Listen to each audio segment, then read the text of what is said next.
Bonjour à tous et bienvenue à cette rencontre, un programme d'études et de partage de la mission sur des sujets abordés dans le guide de l'école du sabbat. Dans la première leçon de ce trimestre que nous avons parcouru la semaine dernière, nous avons vu pourquoi témoigner.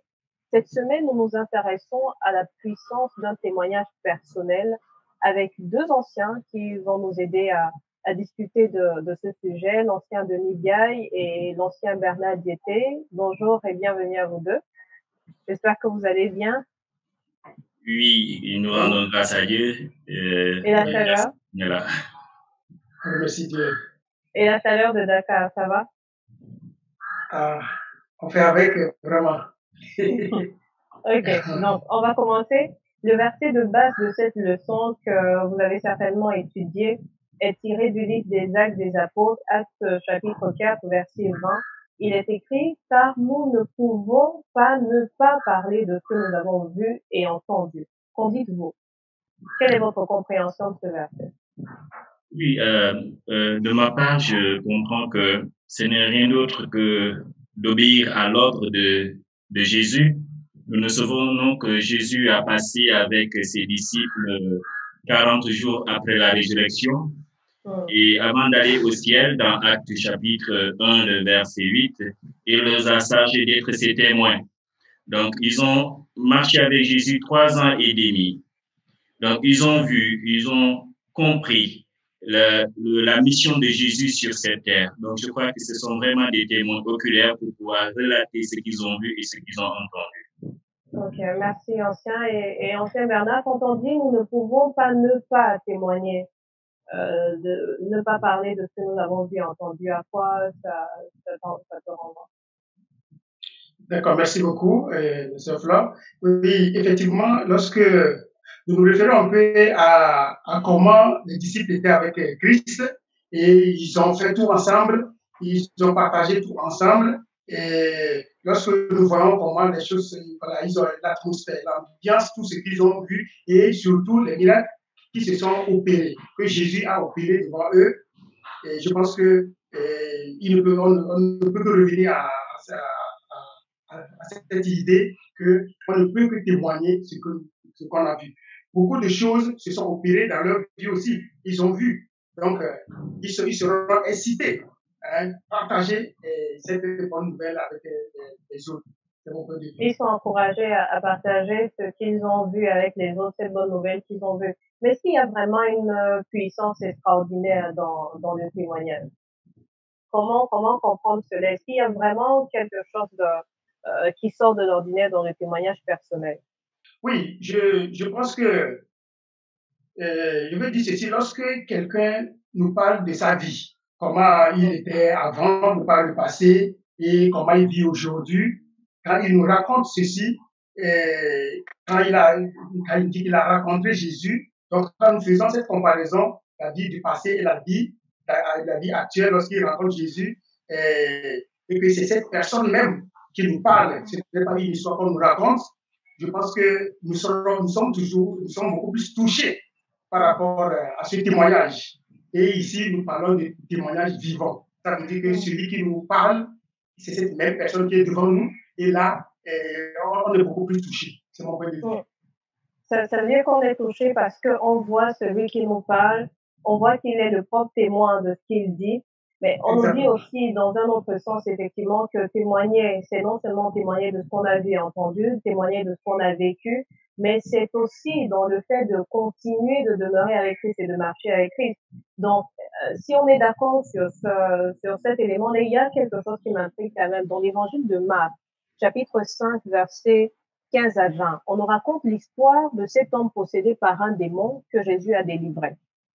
Et à la demande de ce dernier de suivre Jésus, parce qu'une fois qu'il est délivré, il est content et il veut aller à la suite du maître, au lieu de le garder avec lui, de le prendre avec lui, Jésus demande plutôt à cet homme d'aller en Décapole pour témoigner auprès de sa famille et de ses amis. Pourquoi Jésus ne le laisse pas marcher avec lui et lui demande plutôt d'aller témoigner? Est-ce que ça veut dire, en quoi le fait que, je pose ma question autrement, en quoi le fait de rester avec Jésus l'aurait empêché de témoigner? Moi, je dirais que le démoniaque ou bien la personne possédée et les plus connus dans le territoire où il était. La Bible ne parle pas combien de temps il a été possédé. Mais ce qui est sûr, ça l'a longtemps fatigué. Et les gens l'ont vu. Peut-être d'autres ont eu pitié de lui. Peut-être d'autres ont cherché d'autres solutions pour le soulager, mais en vain. Mais quand Jésus est venu, du tic au tac, les démons sont partis. Donc, je crois qu'il est plus apte pour lui de faire le travail sur place que de suivre Jésus. Peut-être les gens de sa famille vont entendre les échos, mais lui, s'il est présent, il est plus apte à raconter son propre histoire. Comment Jésus l'a parlé, comment Jésus l'a abordé, comment Jésus l'a touché et comment Jésus a utilisé sa parole puissante pour essayer de mettre à côté les démons pour qu'ils soient libérés. Mais j'ai l'habitude de dire que quand on goûte la sauce, moi j'aime bien la sauce mafé, mais j'aime raconter les gens comment, j'aime bien raconter les gens comment la sauce mafé fait du bien aux autres. Donc je crois que la personne est plus apte à parler dans son territoire, des Capoles, pour parler de la grâce qu'il a reçue à travers Jésus. Merci, Ancien Bernard. Oui, de mon côté, je pense rejoindre un peu l'ancien Denis pour dire que quand il parlait de Décapole, donc ici on a dit que ça fait 10 villes. Donc, cette grande contrée dans laquelle cet homme faisait des va-et-vient, il a été beaucoup connu dans ces milieux, dans ces différents milieux. Et là, le fait de retourner pour pouvoir faire le témoignage de lui-même, je pense qu'il serait beaucoup plus utile dans ces milieux en témoignant que de suivre Jésus. C'est ce que je l'ai dit. Mais ça veut dire que les disciples, eux, est-ce qu'ils n'étaient pas utiles à leur famille? Les disciples, eux, ils ont suivi Jésus? Oui, ils sont utiles, oui, ils sont utiles. Est-ce qu'on peut imaginer que parce que les disciples suivaient Jésus, eux, ils n'ont pas eu le temps de témoigner pendant qu'ils suivaient Jésus? Moi, je dirais que... Moi, je dirais que chaque chose en son temps. Le Seigneur est organisé et c'est lui qui organise le travail. Et quand le moment est venu pour les autres de faire le travail, il les a donné l'ordre d'y aller. Mais pour le démoniaque, je crois que c'était urgent. C'était urgent pour lui et c'était plus utile à ce moment-là de faire le témoignage de sa propre vie. Comment il a reçu la grâce et comment la grâce est parvenue pour changer sa vie. Je crois que moi, c'est ce que j'avais à dire.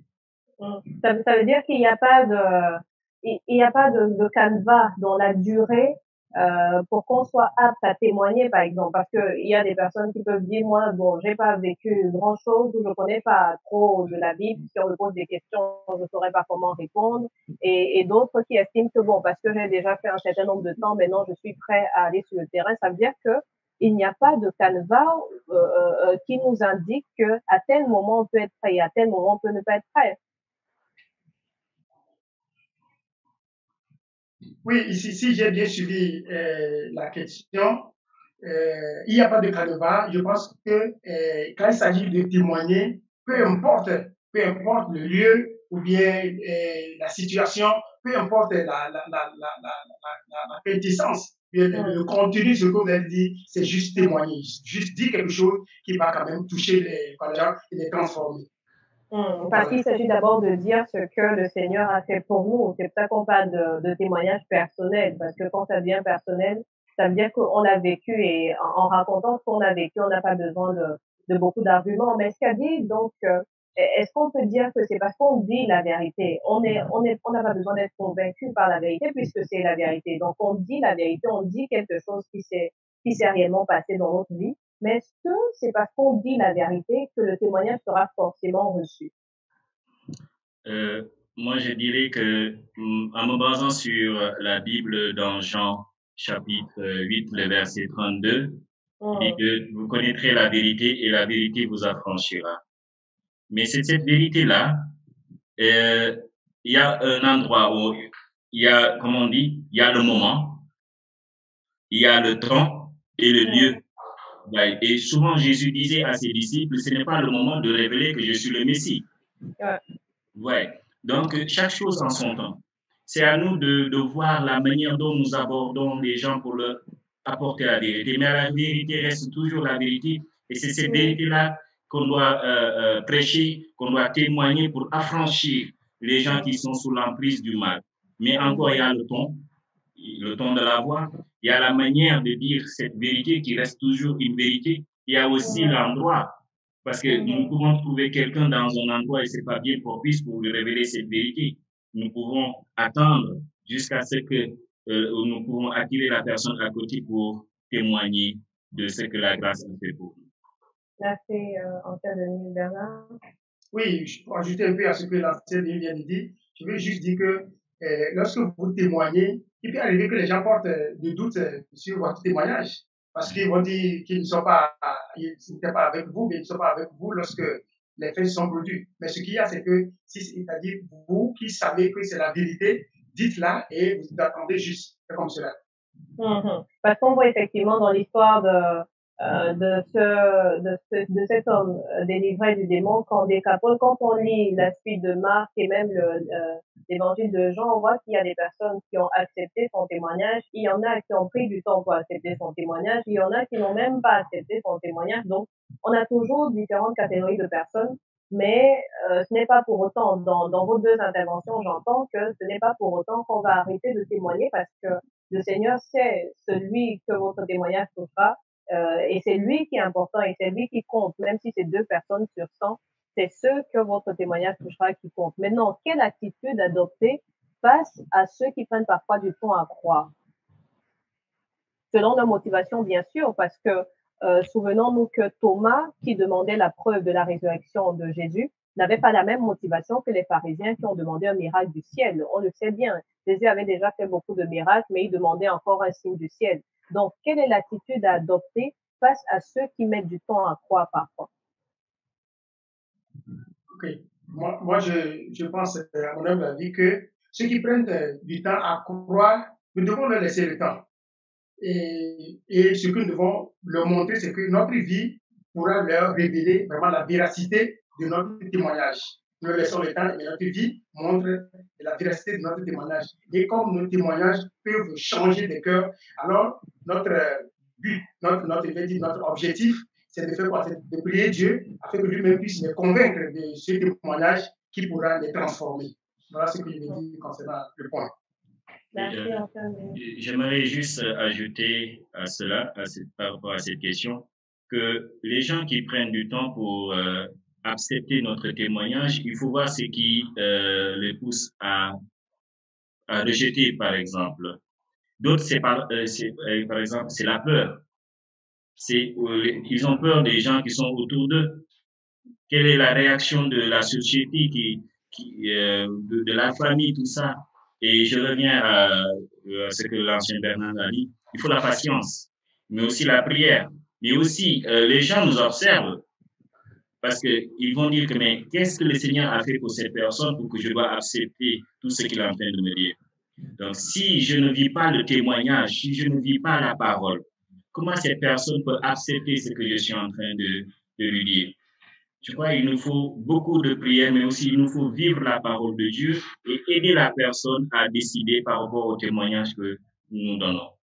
Et c'est à cette question que je voulais en venir pour terminer, c'est comment est-ce qu'on fait donc pour être le témoignage au quotidien? Parce que quand on sait déjà pourquoi témoigner, c'est une chose, mais ensuite, comment témoigner en étant soi-même le témoignage? Comment est-ce qu'on fait pour être le témoignage concrètement au quotidien aujourd'hui? Ok, d'accord. À cette question, je veux répondre comme ceci. Je pense en menant une vie de quelqu'un qui a été transformé. Menant une vie de quelqu'un qui a été transformé et en cherchant la connexion du transformateur. Parce que c'est Jésus qui nous a transformés et c'est lui qui nous permet de témoigner. Donc, et ceci en gardant également le reflet d'un récepteur, parce que nous sommes des récepteurs. Et c'est Jésus qui est la source. Et là, lorsque nous sommes connectés à cette source chaque jour, au quotidien, donc notre vie est transformée quotidiennement. Et là, on peut dire comment être un témoin quotidien. Voilà mon point de vue sur la question. Merci, Ancien Denis. Oui, nous sommes des disciples. Nous sommes des disciples du Seigneur. Et le disciple doit toujours suivre le maître. le disciple doit toujours copier ce que le maître fait. Je crois que quand nous allons vivre la présence du Seigneur continuelle dans notre vie, donc chaque jour, comment ça? Chaque jour, c'est un moment de témoigner, c'est l'occasion de témoigner, c'est l'occasion de vivre la parole. Parce que la parole ne se limite pas seulement à la parole, hein, à notre langue de dire les choses, mais c'est de vivre chaque jour à travers les actes que nous posons. Parce que n'oublions pas que Jésus nous dit que vous êtes sur la terre comme une lumière, mais aussi comme le sel de la terre.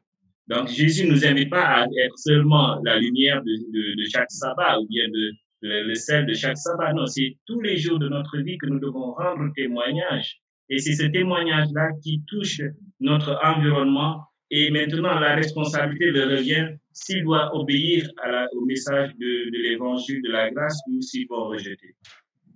Merci. Donc, juste une dernière question pour terminer, une toute dernière. La semaine dernière, j'avais posé la question de savoir si on avait soi-même eu le sentiment un jour d'avoir impacté quelqu'un par notre témoignage. Aujourd'hui, j'ai envie de poser la question de savoir si vous avez en mémoire un témoignage qui vous, personnellement, vous a marqué ou qui vous, peut-être, vous a fait changer quelque chose dans le cours de votre vie chrétienne ou avant que vous soyez chrétien. S'il y a quelque chose, un petit témoignage en une minute qui vous a véritablement touché, que quelqu'un vous a peut-être donné un jour, qui vous a amené à vous poser des questions.